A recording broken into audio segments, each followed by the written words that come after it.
இன்றைக்கி நான் உங்களோட பேச போகிற வார்த்தையாக மல்கியாவின் புஸ்தகம் 3ஆம் அதிகாரம் 6வது வசனம். மல்கியா 3:6.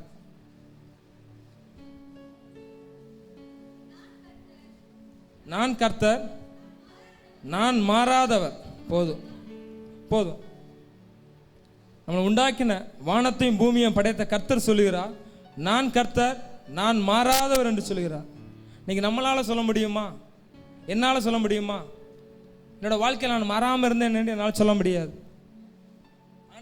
ஆண்டவர் என்னை அழைத்து அநேக அற்புதங்களையும் அடையாளங்களையும் ஆசீர்வாதங்களையும் கொடுத்திருக்கிறார்.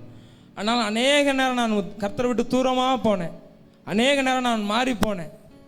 இந்த பூமிக்குரிய தகப்பன்மார்கள் தன் பிள்ளைகளுக்கு சொல்லுவாங்க, நான் உனக்கு அதை செய்வேன் இதை செய்வேன்னு. ஆனால் காலத்தின் சூழ்நிலையினாலும் ஒவ்வொரு கட்டாயத்தினாலும் அவர் வார்த்தையிலும் சொன்ன காரியங்களும் தவறி போகிறாங்க. ஆனால் கர்த்தர் சொல்லுகிறார், நான் கர்த்தர், நான் மாறாதவர் என்று சொல்லுகிறார். மனிதனுடைய இருதயம் மாறும், நம்மளுடைய குணங்கள் மாறும், நம்மளுடைய சுபாவங்கள் மாறும். ஒரு உயர்வுகள் வரும்போது நம்மளுடைய பேச்சுகள் மாறும், ஒரு தடுமாற்றம் வரும்போது நம்மளுடைய இருதயம் மாறும். ஆனால் கர்த்தர் ஒருபோதும் மாறாதவராக இருந்திருக்கிறார். ஏன்னா வேதம் சொல்லுகிறது, மனம் மாற அவன் மனுஷன் அல்ல என்று வேதம் சொல்லுகிறது. அவர் எப்படிலாம் மாறாதவராக இருந்தார். எபிரேயர் 13:8 சொல்லுகிறது. எபிரேயர் 13:8. இயேசு கிறிஸ்து நேற்றும் இன்றும் என்றும் மாறாதவராயிருக்கிறார். நேற்றும் இன்றும் என்றும் மாறாதவராயிருக்கிறார். நேற்று என்பது பழைய ஏற்பாட்டை பற்றி பேசுது. இயேசு கிறிஸ்து பிறப்பதற்கு முன்பாக இந்த பைபிளில் சொல்லப்பட்ட ஒவ்வொரு தீர்க்க தரிசனங்களாக இருந்தாலும் சரி, இன்று என்பது புதிய ஏற்பாட்டில் அவர் நமக்காக இந்த பூமியில் பிறந்து நமக்காக பாடுகளை அனுபவித்து சிலுவையை சுமந்து சிலுவையில் மறித்து பிசாசை ஜெயித்து 3ஆம் நாள் உயிரோடு எழுந்து வானத்துக்கு எடுத்துக்கொள்ளப்பட்டார். அதை சொல்லுகிறது. அதுவாக இருந்தாலும் சரி, என்றும் என்பது இயேசுவின் வருகை குறித்து இந்த பூமியில் நடக்கிற ஒவ்வொரு சம்பவங்களும், இயேசு கிறிஸ்து வரப்போகிற காரியங்கள் குறித்து பைபிள் எழுதப்பட்ட ஒவ்வொரு வார்த்தைகளும் மாறாமல் நடந்து கொண்டு இருக்கிறது. வேதம் சொல்லுகிறது, இந்த வேதத்தில் உள்ள ஒவ்வொரு எழுத்தும் அந்த எழுத்தில் உள்ள ஒரு உறுப்பும் மாறாது என்று வேதம் சொல்லுகிறது. இயேசு கிறிஸ்து ஒவ்வொரு காரியத்திலும் மாறாதவராக இருந்தார். அவர் அநேக காரியங்களை மாறாதவராக இருந்தார். ஒவ்வொன்றா சொல்கிறேன். முதலாவது உடன்படிக்கையில் மாறாதவராக இருந்தார்னு வேதம் சொல்லுகிறது. அழைப்பில் மாறாதவராக இருந்தார்னு வேதம் சொல்லுகிறது. நம்மளுக்கு கொடுத்த வாக்குத்தத்தத்தில் மாறாதவராக இருந்தார்னு வேதம் சொல்லுகிறது. நம்மேல் வைத்த அன்பில் மாறாதவராக இருந்தார் என்று வேதம் சொல்லுகிறது. தன்னுடைய பரிசுத்தத்தில் மாறாதவராக இருந்தால் வேதம் சொல்லுகிறது. பிறரை மன்னிப்பதில் மாறாதவராக இருந்தால் வேதம் சொல்லுகிறது. பிதாவின் சித்தம் செய்வதில் மாறாதவராக இருந்தால் வேதம் சொல்லுகிறது. நம்மேல் வைத்த கிருபையில் மாறாதவராக இருந்தார் என்று வேதம் சொல்லுகிறது. நம்மளுக்கு கொடுக்கப்பட்ட அபிஷேகத்தில் மாறாதவராக இருந்தார் என்று வேதம் சொல்லுகிறது. நம்மளுக்கு கொடுக்கப்பட்ட வரங்களில் மாறாதவராக இருந்தார் வேதம் சொல்லுகிறது.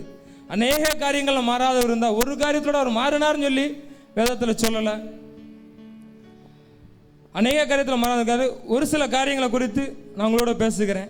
முதலாவது உடன்படிக்கையில் மாறாதவராக இருந்தார் என்று அதை பற்றி பேசுவோம். யாத்திராகமம் 34:10.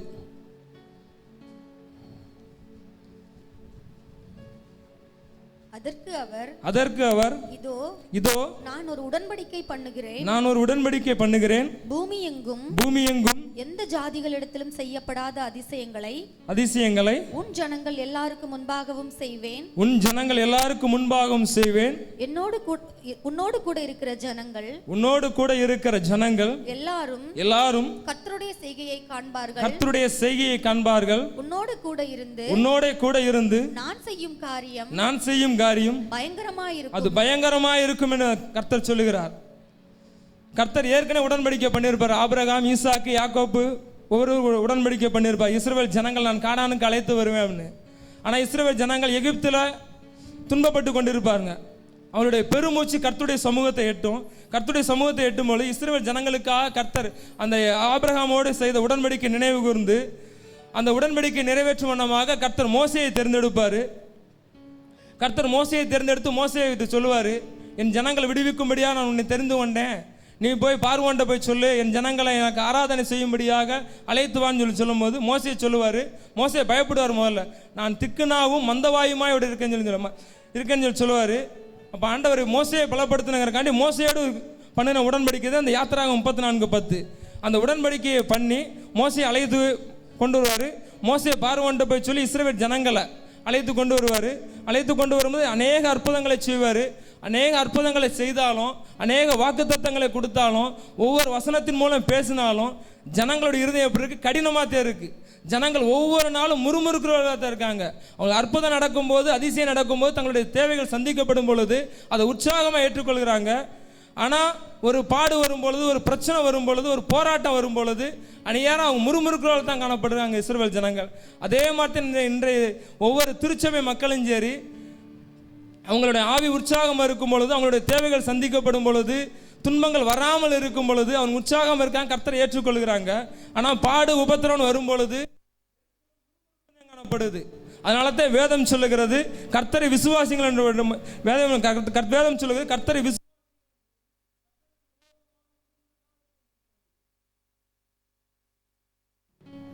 யாத்திராகமம் 11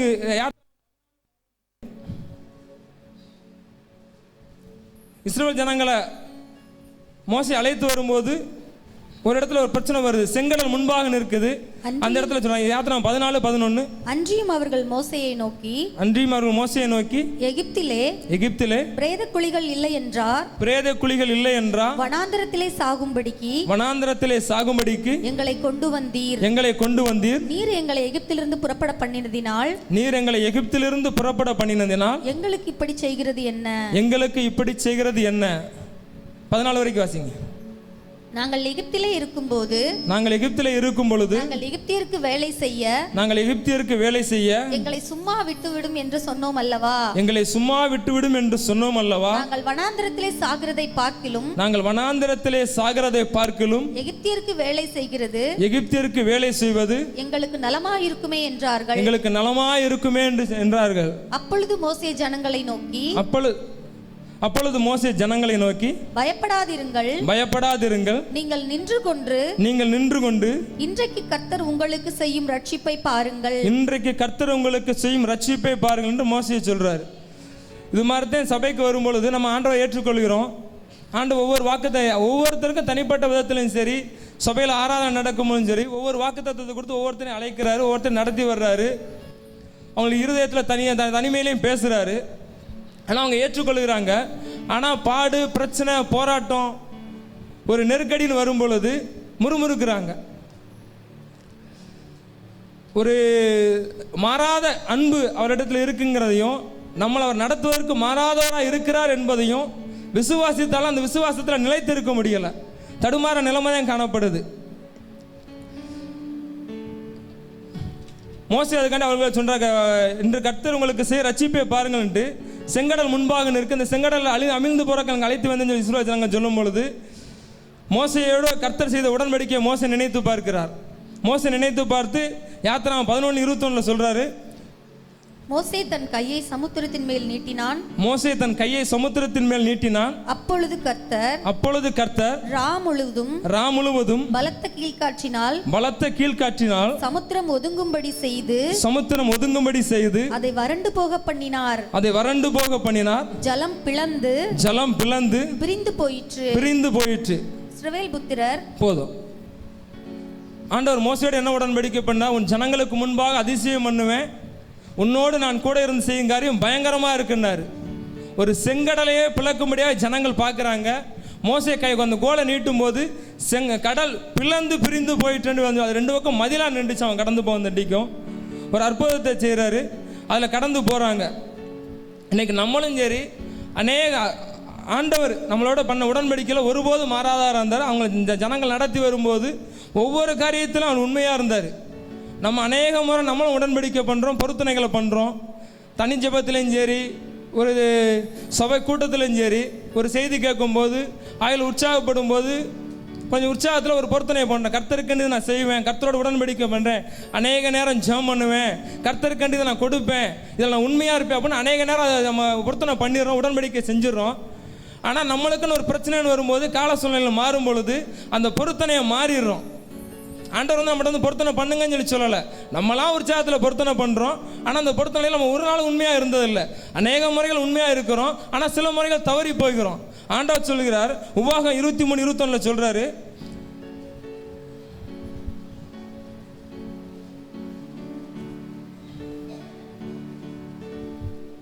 உன் தேவனாகிய கர்த்தனுக்கு நீ உன் தேவனாகிய கர்த்தருக்கு பொருத்தனை பண்ணியிருந்தால் அதை செலுத்த தாமதம் செய்யாதே. உன் தேவனாகிய கர்த்தர் அதை நிச்சயமாய் உன் கையில் கேட்பார். அது உனக்கு பாவமாகுங்கிறாரு. ஆண்டவர் நம்மளை பொருத்தனை பண்ண சொல்லல, நம்மளாம் வந்து பொருத்தனை பண்றோம். ஆனா அந்த பொருத்தனை மீறி போயிடுறோம்.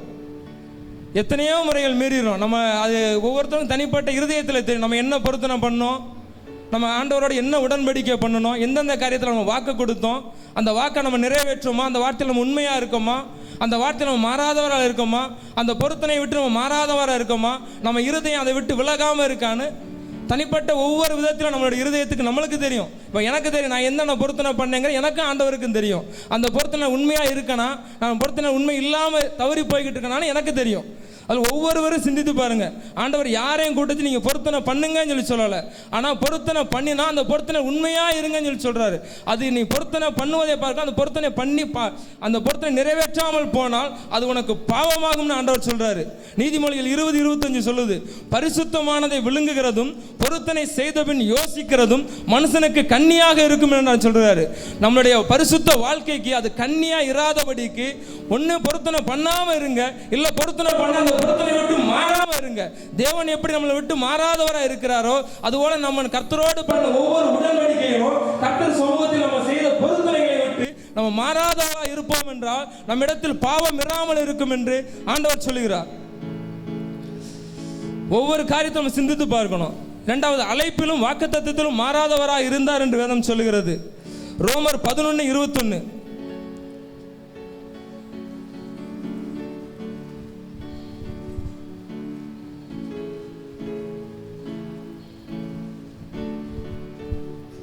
தேவனுடைய கிருபை வரங்களும் அவர்களை அழைத்த அழைப்பும் மாறாதவைகளே. தேவன் நம்மளை அழைத்த அழைப்புல ஒரு நாள் மாறாதவராக இருக்காரு. அவர் நம்ம மேல் வைத்த கிருபை ஒரு நாள் விலகாம இருக்கு.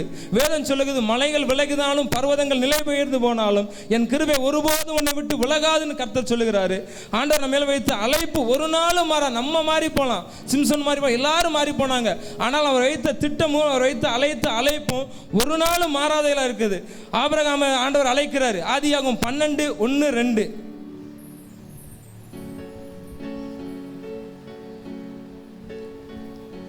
கர்த்தர் ஆபிரகாமை நோக்கி நீ உன் தேசத்தையும்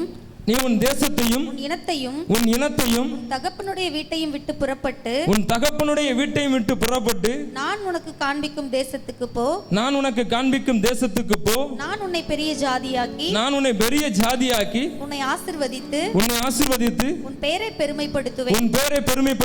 நீ ஆசீர்வாதமாய் இருப்பாய் என்று ஆண்டவர் சொல்றாரு. கர்த்தர் ஆபிரகாமை நோக்கி ஆபிரகாம் அழைக்கிறாரு. ஆபிரகாம் அழைச்சு ஆபிரகாமுக்கு ஒரு வாக்குத்தத்தம் பண்றாரு. நீ ஆசீர்வாதமா இருப்பா என்று சொல்றாரு. இன்னைக்கு நம்மளையும் ஆண்டவர், நம்ம புறஜாதியாக இருந்தோம், ஆண்டவர் அறியாத ஜனங்களாக இருந்தோம். நானும் அப்படித்தான் இருந்தேன்.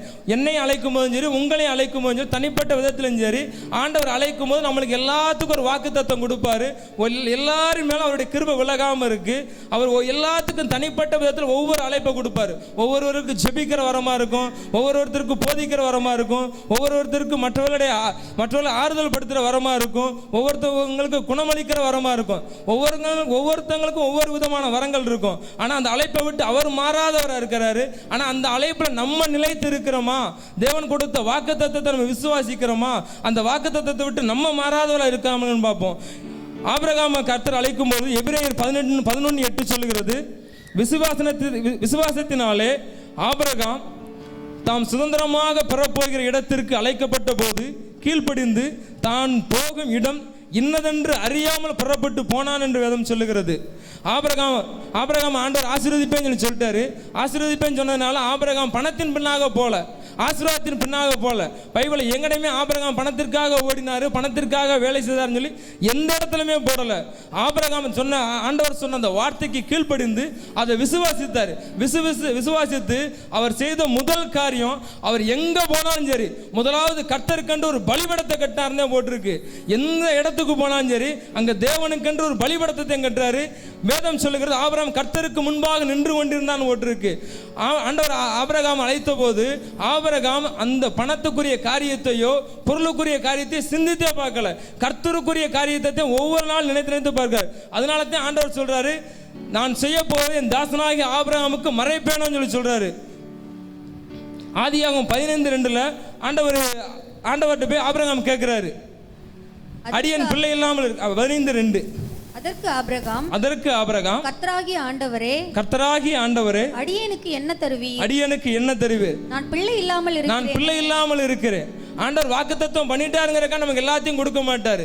அவர் வாக்குத்தத்தம் பண்ணாருன்னா அந்த வாக்குத்தத்தம் நம்ம உண்மையா இருக்கிறோமா, அந்த வாக்குத்தத்தத்தை பிடித்து அனுதினமும் ஜெபம் பண்றோமா, அந்த வாக்குத்தத்தத்தை நம்புறோமா, அந்த வாக்குத்தத்தத்துக்கு நம்ம உண்மையா இருக்கோமா, அந்த வாக்குத்தத்தத்தை பெரும்படிக்கு நம் தகுதியுள்ளவர்களா இருக்கோமான்னு ஒவ்வொருத்தரும் நிதானித்து பார்க்கணும்.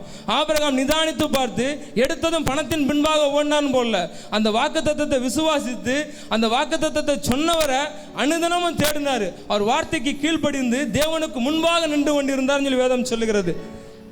அதனால தான் ஆதியாகமம் 17:19 சொல்லுது, ஆபிரகாம் ஆண்டவர் ஆபிரகாமுக்கு ஈசாக்கை கொடுத்தாருன்னு சொல்லி போடுது. ஒரு கட்டத்தில் ஆண்டவர் சொல்றாரு, ஆபிரகாம் கேட்கும் பொழுது நீ வெளியே வந்து பாரு, வானத்தை அண்ணாந்து பாரு, வானத்தின் நட்சத்திரங்கள் எப்படி இருக்கும் அது போல உன்னுடைய சந்ததி இருக்கும், பூமியின் கடற்கரை மணலை போல உன் சந்ததி இருக்குன்னு சொல்றாரு. இன்னைக்கு நம்ம இருக்கட்டும், நம்ம எடுத்து என்னை எடுத்துக்கிட்டும் சரி, உங்களை சொல்ற என்னைய சொல்றேன், நான் ஆண்டவர் அறிந்த நாட்கள்ல நான் சபைக்கு வந்ததை விட, தேவன் என்னை தெரிந்தெடுத்த நாட்கள்ல நான் தேவன் மேல வைத்த அன்பை விட ஆண்டவர் என்னை உயர்த்திட்டா இருப்பேன். நான் என்ன சொல்றது, நான் ஒன்றுக்கும் பிரயோஜனம் இல்லாமல் இருந்தேன். இந்த சிவகாசியிலிருந்து நான் முதலீட்டுக்கு நான் நடந்து போறது, பஸ்ஸு போறதுக்கு அந்நேரம் பஸ் டிக்கெட்டு 3000 ரூபா. அந்த 3000 ரூபா காசு என்கிட்ட இல்லாமல் இருந்துச்சு. சிவகாசியிலிருந்து லட்சந்தட்டு முத்தாச்சி மடத்துல இருந்து முதலீட்டு கிராமம் வரைக்கும் நான் நடந்து போனேன். பஸ்ஸுக்கு கொடுக்க என்கிட்ட 3 ரூபா பைசா பணம் இல்லாமல் இருந்துச்சு. இன்னைக்கு ஆண்டனை கோடீஸ்வரனா வச்சிருக்காரு. இம்மட்டும் எம்மட்டும்ங்கிற சொன்ன போல நான் அண்ணாந்து பார்த்தா இடம் என்னை ஆசீர்வாதத்துக்கு அவ்வளோ தூரம் இருக்கு. அநேக வாகனங்களை கொடுத்துருக்காரு, அநேக தொழிலாளரை கொடுத்துருக்காரு, தொழிலை கொடுத்துருக்கிறாரு, இடங்களை கொடுத்துருக்கிறாரு, என்னை உயர்த்தி வச்சிருக்காரு. நான் எந்தெந்த இடத்துலலாம் தலை குனிஞ்சு நின்றனோ, யார் முன்னெல்லாம் கையேந்தி நின்றனோ, எங்கெங்கெல்லாம் நான் வெக்கப்பட்டு நின்றனோ அவங்களுக்கு முன்பாக ஆண்டவர் என்னை உயர்த்தி வச்சிருக்கிறாரு.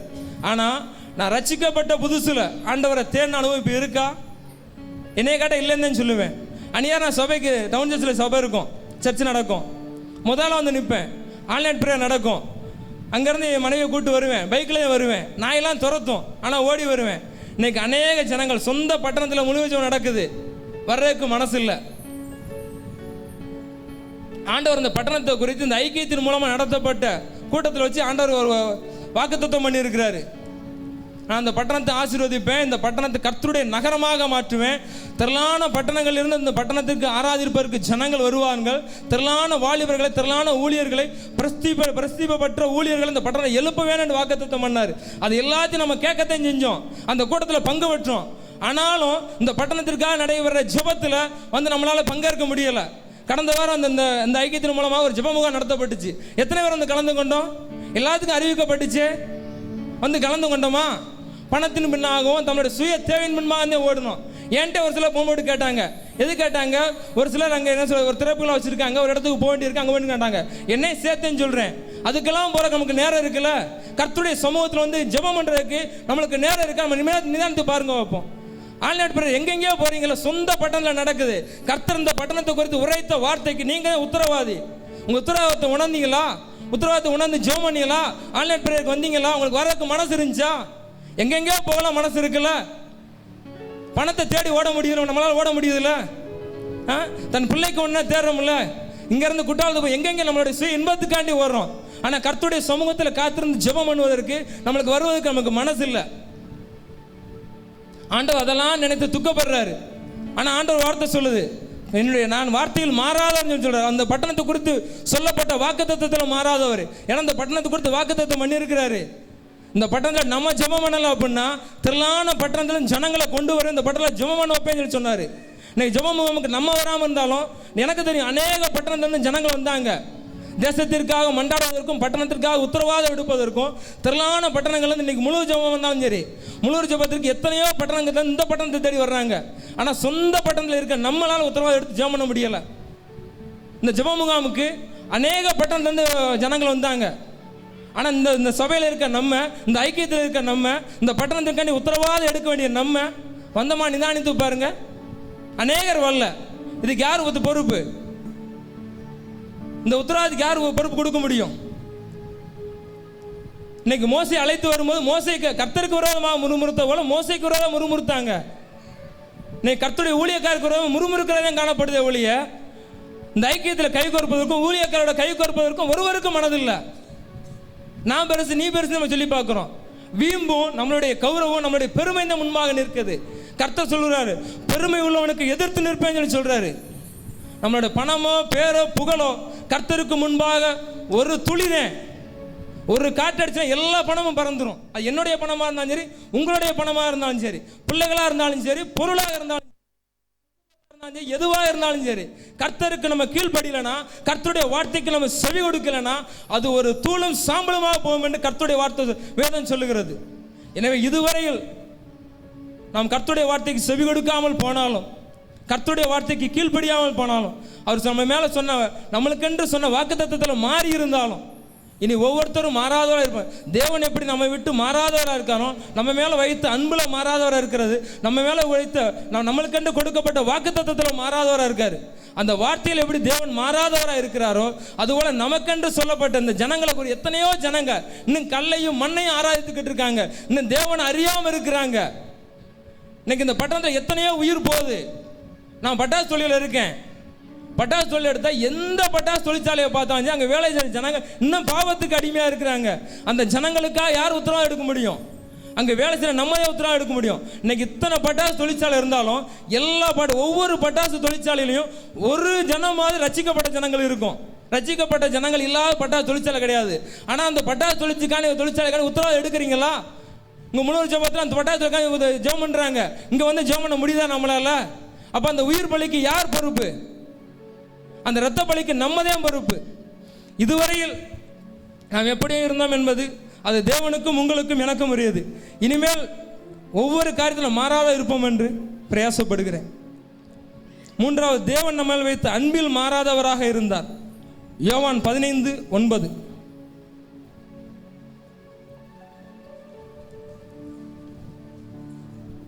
பிதா என்னில் அன்பாய் இருக்கிறது போல, பிதா என்னில் அன்பாய் இருக்கிறது போல நானும் உங்களில் அன்பாய் இருக்கிறேன், நானும் உங்களில் அன்பாய் இருக்கிறேன். என்னுடைய அன்பிலே நிலைத்திருங்கள், என்னுடைய அன்பிலே நிலைத்திருங்கள். பிதா என்னில் அன்பாய் இருக்கிறது போல நானும் உங்களில் அன்பாய் இருக்கிறேன் என்று இயேசு கிறிஸ்து சொல்றாரு. அது சொல்லிட்டு அதோட நிறுத்தாம என்னுடைய அன்பிலே நிலைத்திருங்கள் என்று ஆண்டவர் சொல்றாரு. அந்த அன்பை ஒரு நாள் பார்த்துட்டு போயிடாதீங்கன்னு சொல்லி சொல்லல, அந்த அன்பிலே நிலைத்திருங்கள் சொல்லி சொல்றாரு. யோவான் 15:12. நான் உங்களில் அன்பாய் இருக்கிறது போல, நான் உங்களில் அன்பாய் இருக்கிறது போல நீங்களும் ஒருவரில் ஒருவர் அன்பாய் இருக்க வேண்டும் என்பதே, நீங்களும் ஒருவரில் ஒருவர் அன்பாய் இருக்க வேண்டும் என்பதே என்னுடைய கற்பனையாய் இருக்கிறது, என்னுடைய கற்பனையாய் இருக்கிறது. ஒருவரில் ஒருவர் அன்பாய் இருக்கணும்னு சொல்லி சொல்றாரு. இன்னைக்கு நம்மளுடைய சரீரத்தையும் நம்மளுடைய ஆத்மாவை நம்ம எப்படி அன்பா பார்க்குறோமோ, இப்போ நான் இருக்கேன், என்னுடைய சரீரத்தை நான் எவ்வளோ பேணி பார்ப்பேன். ஒரு காய்ச்சல் வந்தாலும் சரி, ஒரு தலைவலி வந்தாலும் சரி, அது உடனே போய் ஆஸ்பத்திரியில் போய் நான் பார்க்குறேன். அதுபோல் நம்மளோட குடும்பத்திலையும் சரி, நம்ம திருச்சபையிலையும் சரி, இப்போ நம்ம எல்லாரும் கூடி இருக்கிறப்பன்னா ஒருவருக்கு ஒரு அன்பாக இருக்கிறோமா? ஒருவருக்கு ஒரு அன்பாக பழகுகிறோமா? முந்தி எனக்கு தெரியும், நம்ம சகோதரில் உட்காந்துருக்காங்கள, ஒரு 4 வருஷத்துக்கு முதல்ல நான் முதல் வீட்டில் இருப்பேன். இங்கே சிவாஜிக்கு வர்றப்பன்னா எதுக்கு யாரை பார்த்தாலும் சரி நின்று ஒரு 1/2 மணி நேரம் பேசிட்டு போவோம், மனம் விட்டு பேசுவோம். அந்நேரம் மனசுக்குள்ளே எதுவுமே இருக்காது. ஆனால் இன்றைக்கி என்னால் சொல்ல முடியும், இன்னைக்கு ஒவ்வொருத்தரையும் பார்க்குறோம் அப்படின்னா வெளி தோற்றத்துக்கு நம்ம அன்பாக காட்டுறோம், ஆனால் உள்ளுக்குள்ள ஒவ்வொருத்தர் மேலே கசப்பு இருக்கு. என்னைக்கு நம்மளுடைய அந்த இருதயத்தில் இருக்க அந்த கசப்பை எடுத்து போடுறோமோ அன்னைக்கு தான் தேவனுடைய அன்பு திருச்சபையில் ஊற்றப்படும், நம்ம ஒவ்வொரு பேர் மேலே ஊற்றப்படும். அன்பு சொல்லுது, திரளான பாவங்கள் அன்பு மூடுன்னு சொல்லி வேதம் சொல்லுது. ஆண்டோட ரத்தத்துக்கு ஈடா அன்பை சொல்றாரு. நம்மளுடைய பாவங்கள் மன்னிக்கப்படணும்னா உங்க இருதயத்தில் அன்பு ஊற்றப்படும். ஏன்னா அந்த இருதயம் மகா கேடும் திருக்கும் உள்ளது என்று வேதம் சொல்லுகிறது. யோவான் 3:16.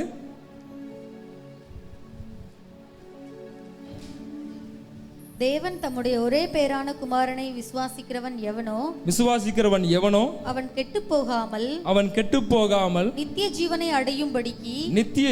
அடையும்படிக்கு அவரை தந்தருளி இவ்வளவாய் உலகத்தில் அன்பு கூர்ந்தார். நாமெல்லாம் பாவத்தில் வாழ்ந்தோம். நம்ம நித்திய ஜீவனை பெறும்படிக்கு எல்லாம் இப்போ பிரஜாதி சொல்லுவாங்க சொர்க்க நரகம்னு. நம்மளுக்கு வேதம் சொல்லுகிறது நரகம் பரலோகம்னு. அந்த பரலோகத்துக்கு நம்ம போகணும்னு சொல்லி தன்னுடைய ஒரே பேரான செல்லகுமாரான இயேசு கிறிஸ்துவை இந்த பூமிக்கு கொடுத்தாரு. அவரை நம்ம விசுவாசிக்கல. அவர் சொல்லப்பட்ட ஒவ்வொரு வார்த்தையும் விசுவாசிக்காம போகிறோம். உபாகம் 6:5 சொல்லுகிறது,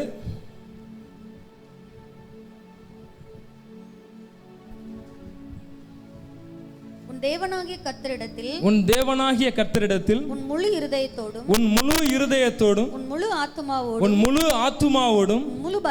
உன் முழு பலத்தோடும் அன்பு கூறுவாயாக. முழு பலத்தோடு முழு ஆத்துமாவோடு முழு அன்போடுனா அதே நம்மளோட இருதயத்தில் ஒன்று, வெளித்தோற்றத்தில் ஒன்று நம்ம காட்டக்கூடாது. வெளியில் பேசுகிற நம்ம ஒருத்தர் பேசும்போது அன்பாக பேசுகிற மாதிரி காண்பிப்போம். ஆனால் உள்ளுக்குள்ள இருதயம் வேறையே சிந்திச்சுக்கிட்டு இருக்கோம். அந்த கசப்பை நம்ம எடுத்து போடணும். வெளித்தோற்றம் எப்படி இருக்கோ அப்படி நம்மளோட உள்தோற்றம் மாறிச்சு அப்படின்னா தேவனுடைய அன்பு நம்மளுக்கு ஊற்றப்படும். தேவனை நம்ம விசுவாசிக்கலாக காணப்படுவோம். வேதம் சொல்லுகிற 1 கொரிந்தியரில் சொல்லுது, அன்பு சகலத்தையும் தாங்குமா, அன்பு சகலத்தையும் விசுவாசிக்குமா, அன்பு சகலத்தையும் நம்புமா, அன்பு சகலத்தையும் சகிக்குமா. அதுக்கு அர்த்தம் வந்து இயேசு கிறிஸ்து நம்மளை தாங்கினார், நம்மளை நம்பினார், நம்மளுக்காக எல்லா பாடுகளையும் சகித்தார். அவர் வானத்தையும் பூமியும் படைத்த கர்த்தர்னு வேதம் சொல்லுகிறது. அவரை கன்னத்தில் அரைஞ்சாங்க, முகத்தில் எச்சியக்காரி துப்புனாங்க, நிந்திச்சாங்க, அவமானப்படுத்தினாங்க, எல்லாத்தையும் தாங்கி போனார். எதுக்காக? நம்மளுக்காண்டி நம்ம மேலே வைத்த அன்பின் நிமித்தமாக அத்தனையும் அவர் அனுமதிச்சார்.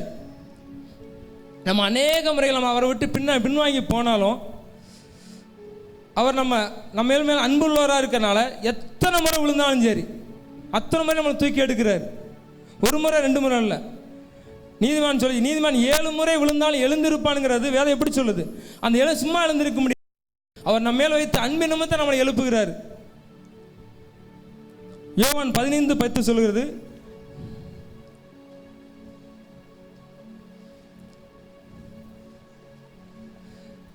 நான் என் பிதாவின் கற்பனையை கைக்கொண்டு அவருடைய அன்பிலே நிலைத்திருக்கிறது போல நீங்களும் என் கற்பனைகளை கை கொண்டிருந்தால் என்னுடைய அன்பிலே நிலைத்திருப்பீர்கள் சொல்றாரு.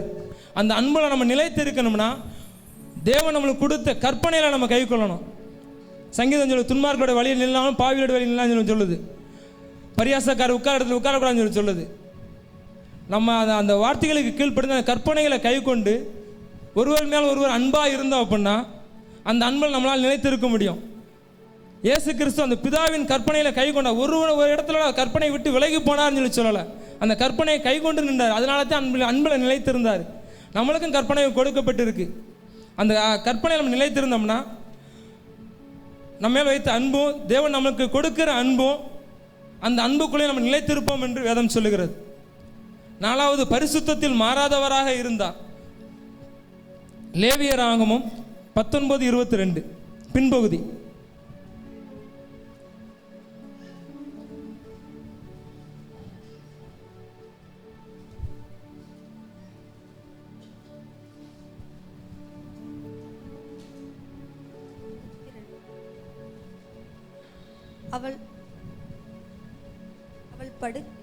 நான் பரிசுத்தர் 19:2 நான் பரிசுத்தர் ஆகையால் நீங்களும் பரிசுத்தராய் இருங்கள் என்று வேதம் சொல்லுகிறது.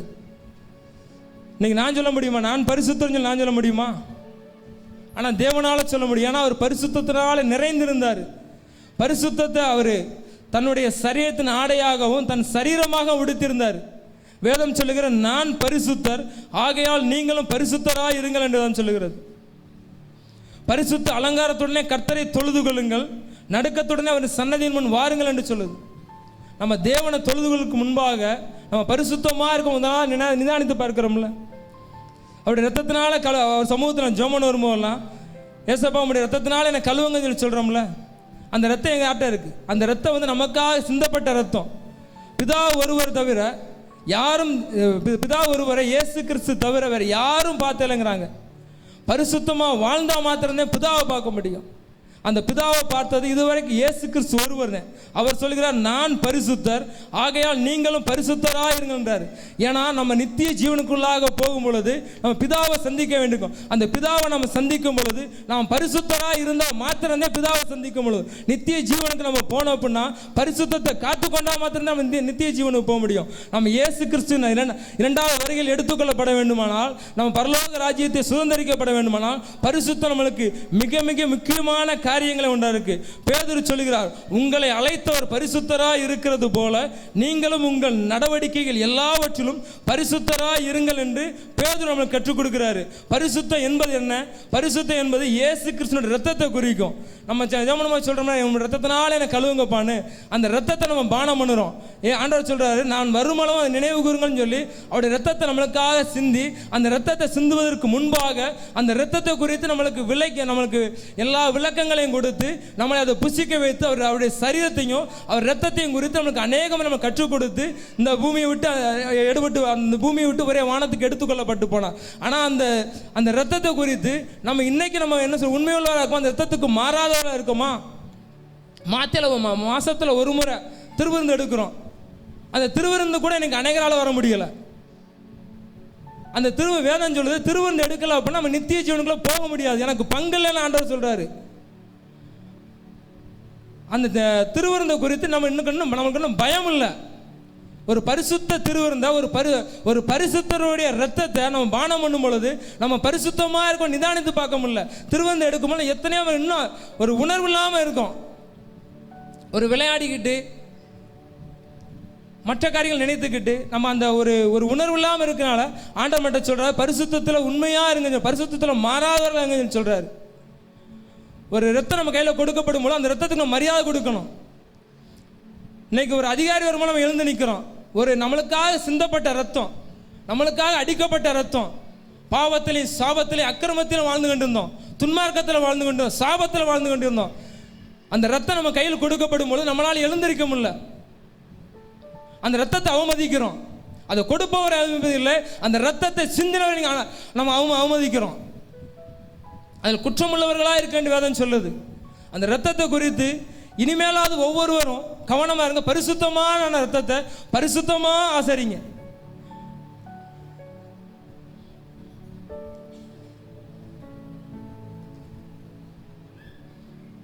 அந்த பரிசுத்தத்தை நம்ம காத்துக்கொள்ளணும்னா நம்ம என்ன செய்யணும்? முதலாவது இருதயத்தில் தீர்மானம் பண்ணணும். ஏன்னா இருதயம் மகா கேடு திருக்குமுள்ள இருக்கு. அதனால தான் தானியேல் பரிசுத்தத்தை பாதுகாக்க முதலாவது இருதயத்தில் தீர்மானம் பண்றாரு.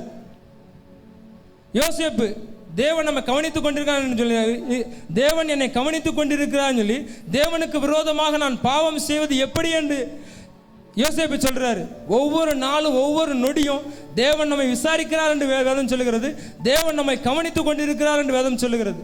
ஆக ஒவ்வொருவரும் தேவன் நம்மை கவனித்துக் கொண்டிருக்கிறார்கள் என்ற உணர்வோடு பரிசுத்தத்தில் மாறாதவர்களாகவும் பரிசுத்தத்தை விட்டு விலகாதவர்களாகவும் பரிசுத்தத்தை காத்துக்கொள்ளவர்களாக காணப்படுமா என்னால் நித்திய ஜீவனுக்குள்ளாக நாம் பிரவேசிப்போம் என்று வேதம் சொல்லுகிறது. பரிசுத்தம் அவ்வளவு முக்கியமானது இருக்கு. இருதயத்தின் நிறைவினால் வாய் பேசும் சொல்லுது. இந்த இருதயம் தேவன் தங்குகிற ஆலயம் என்று வேதம் சொல்லுகிறது. அந்த இருதயத்தில் மகா கேடு இருக்குங்கிறது. அப்ப அந்த இருதயம் பரிசுத்தமாகணும். அந்த இருதயத்தின் நினைவு அது தேவனை சிந்திக்கிறதா இருக்கணும், தேவனு குறித்த காரியங்களை சிந்திக்கிறதா இருக்கணும். தேவன் நம்ம வைத்த திட்டத்தையும் தேவன் பட்டணத்திற்கும் தேசத்திற்கும் சொன்ன காரியங்களையும் தேவன் விரும்புகிறதையும் நம்ம இருதயம் விரும்பணும் சொல்லி தேவன் பிரியப்படுகிறாரு. அதனால தாவீது சொல்றாரு, என் இருதயத்துக்கு ஏற்றவன் என்று சொல்றாரு. எதனால சொல்றாரு? அபிஷேகப்பட்ட மனிதன் சவுல் தாவீதை கொல்லணும்னு சொல்லி பல முறைகள் வந்தாலும் 2 முறை கையிலோட ஒப்பு கொடுத்தாரு. ஆனா தாவீதை நினைச்சா சவுலை கொண்டிருக்கலாம். ஆனா தேவன் மன்னிக்கிறது போல தாவீது மன்னிச்சாரு. அதனாலதான் என் இருதயத்திற்கு ஏற்றவன் தாவீதை சொல்றாரு. நான் இருதயத்துக்கு ஏற்றவனா காணப்படணும் ஆண்டவர் ஆசைப்படுகிறார். அதனால தான் மன்னிப்பதில் மாறாத 5வது காரியம் மன்னிப்பதில் மாறாதவராக இருந்தார் என்று வேதம் சொல்லுகிறது. லூக்கா 23:34.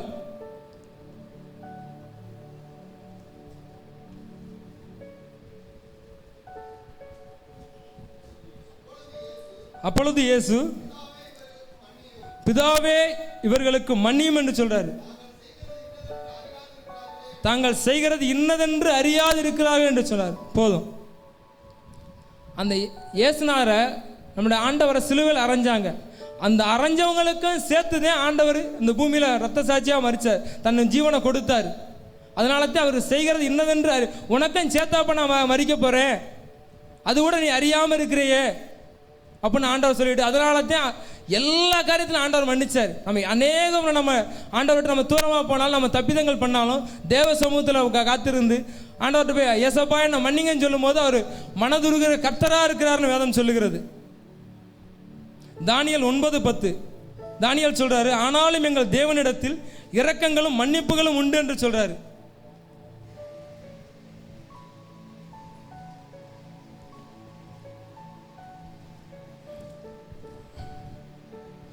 யோனாவின் புஸ்தகம் 1வது அதிகாரம் 2வது வசனம்.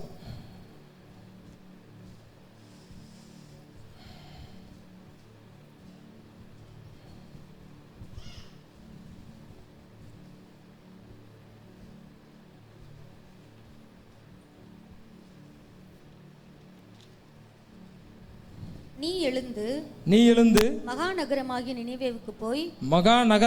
நினிவேவுக்கு போய் அதற்கு விரோதமாக பிரசங்கின்னு சொல்றாரு.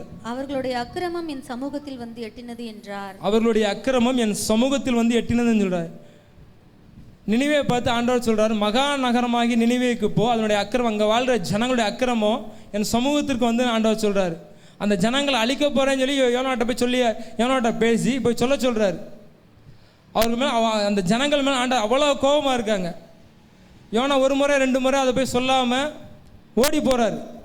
ஆனாலும் இந்த கர்த்தர் அவரை திரும்ப கொண்டு வந்து போய் சொல்ல வச்சுறாரு. ஆனால் சொல்ல வச்சு அந்த ஜனங்க என்ன செய்கிறாங்க, யோனா 3வது அதிகாரம் 4வது வசனம் 4லேருந்து 10 வரைக்கும். யோனா நகரத்தில் பிரவேசித்து ஒரு நாள் பிரயாணம் பண்ணி இன்னும் 40 நாள் உண்டு. அப்பொழுது நினிவே கவிழ்க்கப்பட்டு போம் என்று சொன்னார். அப்பொழுது நினிவேயில் உள்ள ஜனங்கள் தேவனை விசுவாசித்து உபவாசம் செய்யும்படி கூறினார்கள். பெரியோர் முதல் சிறியோர் மட்டும் வரை மட்டும் ரட்டுடுத்தி கொண்டார்கள். இந்த செய்தி நினிவேயின் ராஜாவுக்கு எட்டின போது அவன் தன் சிங்காசனத்தை விட்டு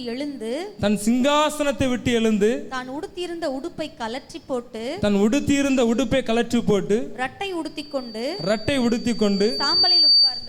சாம்பலில் உட்கார்ந்தான். மேலும் ராஜா தானும் தன் பிரதானிகளும் நிர்ணயம் பண்ணின கட்டளையாக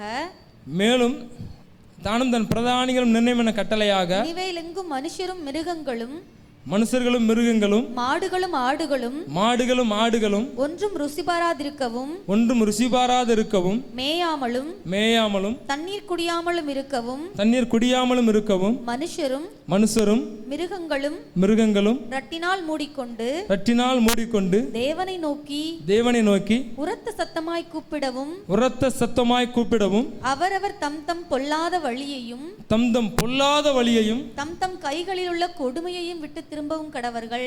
தம் கையில் உள்ள கொடுமையை விட்டு திரும்ப கடவர்கள். யாருக்கு தெரியும் நாம் அழிந்து போகாதபடிக்கு ஒருவேளை தேவன் மனஸ்தாபப்பட்டு தம்முடைய உக்கிர கோபத்தை விட்டு திரும்பினாலும்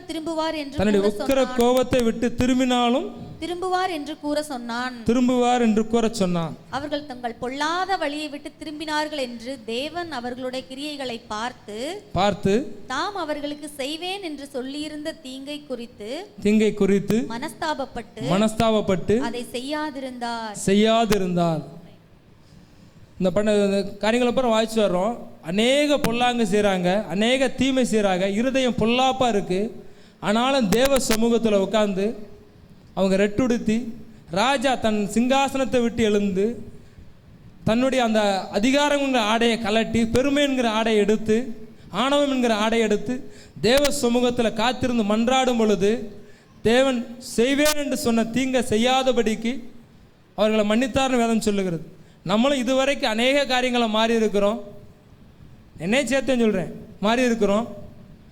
இப்பொழுது நம்ம ஒவ்வொருவரும் நம்ம வார்த்தையிலையும் சரி, தேவன் நம்ம மேல் வைத்த திட்டத்திலும் சரி, நம்ம பண்ணின பொருத்தனையிலையும் சரி, தேவன் நம்ம அழைத்த அழைப்பிலும் சரி, நம்மளை தெரிந்து கொண்ட சித்தங்களிலும் சரி நம்ம விலகாமல் இருந்து இதுவரையில் செய்த பாவங்களை அறிக்கையிட்டு ஆண்டவரே என் பாவங்களை மன்னியும் என்று தேவனை நோக்கி கதறி தேவ சமூகத்தில் அமர்ந்து காத்திருப்போம் என்றால் இதயத்தில் உள்ள கசப்புகளை எடுத்து போடுவோம் என்று சொன்னால் நம்ம ஆசீர்வதிக்கப்படுவோம், தேவனால் நம்ம மன்னிக்கப்படுவோம், தேவனுடைய இரக்கங்களுக்கு நம்ம பங்குள்ளவர்களாக அதுக்கு பாத்திரனாக மாறுவோம் என்று வேதம் சொல்லுகிறது. சிம்சன் அப்படித்தான் ஆண்டவர் தேவன் தெரிந்தெடுத்தார். சிம்சன் மேலே பெரிய தேவ திட்டத்தை வைத்தார். பெலிஸ்தீர்களை கொன்று போடும்படியாக சிம்சோனை தேவன் தெரிந்தெடுத்தார். ஆனால் சிம்சோனு தேவ திட்டத்தை விட்டு விலகி போனார், கர்த்தருடைய வார்த்தையை விட்டு மீறி போனார், அழைப்பை விட்டு தவறி போனார்.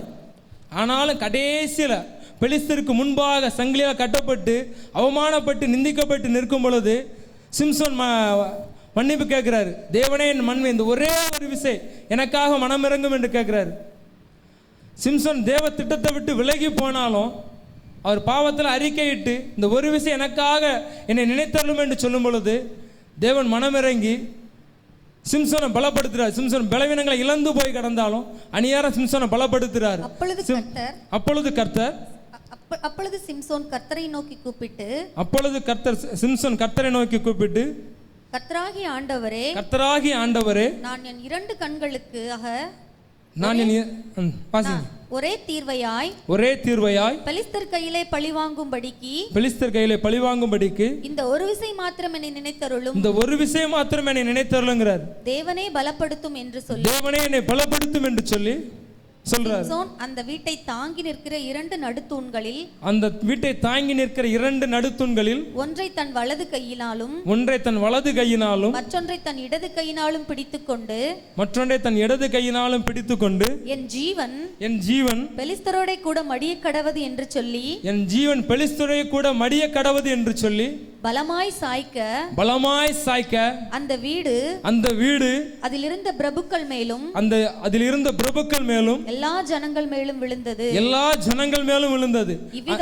இவ்விதமாய் அவன் உயிரோடு இருக்கையில் அவனால் கொல்லப்பட்டவர்களை பார்க்கிலும் அவன் சாகும்போது அவனால் கொல்லப்பட்டவர்கள் அதிகமாயிருந்தார்கள். இந்த இடத்துல சிம்சோன் ஜெபம் பண்றாரு. ஆனால் ஜெபம் பண்ணாலும் ஒரு காரியத்தை தவற விடுறாரு. பெலிஸ்தர் கொல்லப்படும் பொழுது பெலிஸ்தரோடு கூட என் ஜீவனும் மடியன்னு சொல்லி சொல்றாரு. ஆண்டவர் வந்து நீங்க செத்து போங்க யாரையும் சொல்லவே இல்லை, உங்க பாவத்தை விட்டு மனம் திரும்புங்கன்னு ஆண்டவர் சொல்றாரு. சிம்சன் அந்த இடத்துல ஆண்டவரே என்னை பலப்படுத்தும் சொன்னா பலப்படுத்திருப்பாரு, என் பாவங்களை மன்னின்னு சொன்னா மன்னிச்சிருப்பாரு. ஆனா சிம்சன் எப்படி ஜெபம் பண்றாரு? பெலிஸ்தரோடு கூட நானும் மடியும்படிக்கு. நம்ம பாவத்திலிருந்து ஆண்டவர் சமூகத்தில் ஜெபம் பண்ணும்போது ஒவ்வொரு காரியங்கள் நிதானித்து பார்த்து, அதனால தான் வேதம் சொல்லுகிறது ஜெபத்திலே வீண் வார்த்தைகளை அலைபயாதீங்கன்னு சொல்லுது, கருத்தாய் ஜெபம் பண்ணுங்கன்னு சொல்லுது. நம்ம ஜெபிக்கிற ஜெபம் ஒன்னொன்னும் அது கருத்தாகவும் இருக்கணும், அது தேவனுக்கு உகந்ததாகவும் இருக்கணும், கர்த்தர் விரும்புகிறதாகவும் இருக்கணும், தேவ திட்டமாகவும் இருக்கணும். சிம்சன் அந்த இடத்துல கருத்தா ஜெபம் பண்ணியிருந்தாருன்னா பெலிஸ்தர் மட்டும்தான் மாண்டு போயிருப்பாங்க. 2 தூணை பிடுங்கி 1000 பேரை கொன்றவருக்கு சிம்சனை காப்பாற்ற முடியாத அவரால். ஆனால் சிம்சன் அதை விரும்பலை. சிம்சன் என்ன கேட்டார்? சிம்சன் விரும்பினதை கர்த்தர் நிறைவேற்றினார். அதனால தான் தேவன் நம்ம விரும்புகிற நிறைவேற்றுகிற தேவனா இருக்கிறார். கடைசியாக பிதாவின் சித்தம் செய்வதிலும் கீழ்ப்படிதலும் மாறாதவராக இருந்தார் வேதம் சொல்லுகிறது. யோவான் 6:38.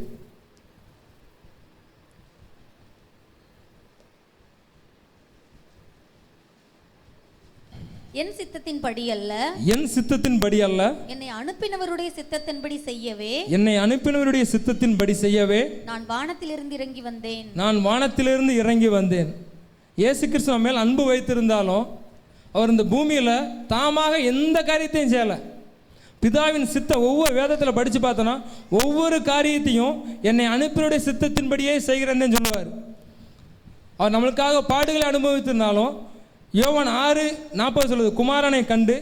யோவான் 6:40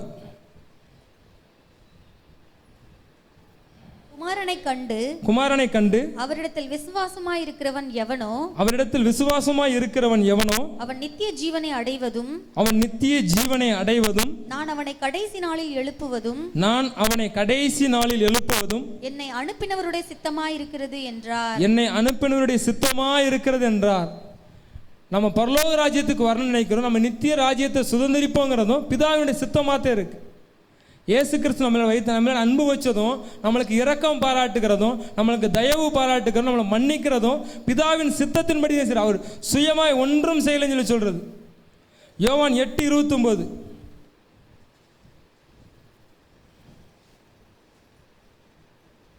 என்னை அனுப்பினவர் என்னுடனே கூட இருக்கிறார். பிதாவுக்கு பிரியமானவைகளை நான் எப்பொழுதும் செய்கிறபடியால் அவர் என்னை தனியே இருக்க விடவில்லை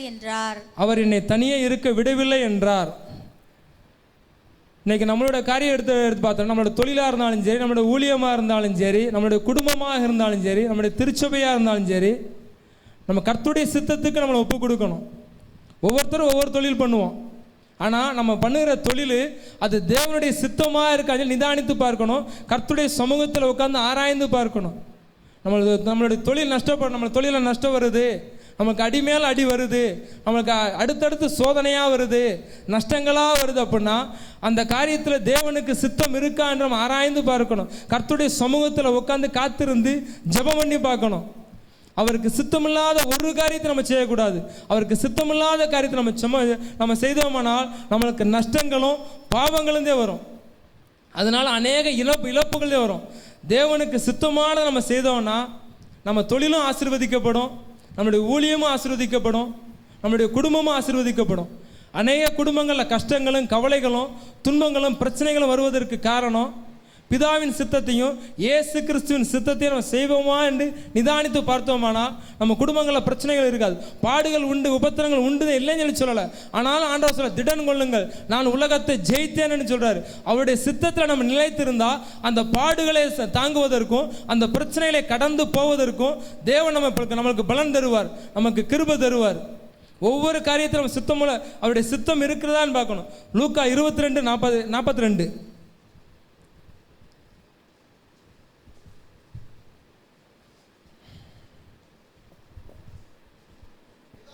பிதாவே உமக்கு சித்தமானால் இந்த பாத்திரம் என்னை விட்டு நீங்கும்படி செய்யும் என்று சொல்றார். என்னுடைய சித்தத்தின்படி அல்ல, உம்முடைய சித்தத்தின்படி ஆக கடவுது என்று ஜெபம் பண்ணார். ஆண்டவர் இந்த பூமிக்கு வந்துட்டாரு, நம்மளுக்காக இறங்குறாரு. நம்மளுடைய பாவங்கள் மன்னிக்கப்படும்படியாகவும் நம்முடைய மீறுதல்கள் மன்னிக்கப்படும்படியாகவும் சாபத்திலிருந்து நம்ம விடுதலையாக்கப்படும்படியாகவும் எதுக்கு வந்தார்? பிதாவின் சித்தம். கடைசியில் ஆண்டவர் என்னை ஒப்பு கொடுக்க போகிறாரு, சிலுவையில் அறைய போகிறாங்க. அந்த இடத்துல என்னுடைய மாம்சம் வெளிப்பற்றக்கூடாதுப்பா, நான் அந்த பாடுகளை நான் சகிக்கணும், என்னை துன்பப்படுத்துவாங்க, நிந்திப்பாங்க, என்னை அவமதிப்பாங்க, என் கன்னத்தில் அறைவாங்க, இரவெல்லாம் என்னை அடிப்பாங்க, அதுக்கு என்னை பலப்படுத்துங்க. நான் மாம்சத்தில் போனால் அதை இழந்து போயிடுவேன். அந்த பாடுகள் மத்தியில் நான் அவங்களை குறித்து ஏதாச்சும் பேசினாலும் அது தடையாகி போயிடும், சித்தம் நிறைவேறாமல் போயிடும். அதனால முதலாவது ஜெபம் பண்ணுறாரு, என்னுடைய சித்தத்தின்படி அல்ல, நாங்கள் மரித்தாலும் அது உம்முடைய சித்தத்தின்படி தான் மரிக்கணும்ப்பா அப்படின்னு ஜெபம் பண்ணுறாரு. இன்னைக்கு நம்ம கிறிஸ்துவுக்குள்ளாக எப்படி இருக்கணும்னு நிதானித்து பாருங்க. இந்த உலகத்துக்கு மரித்து கிறிஸ்துவுக்குள்ள வாழணும்.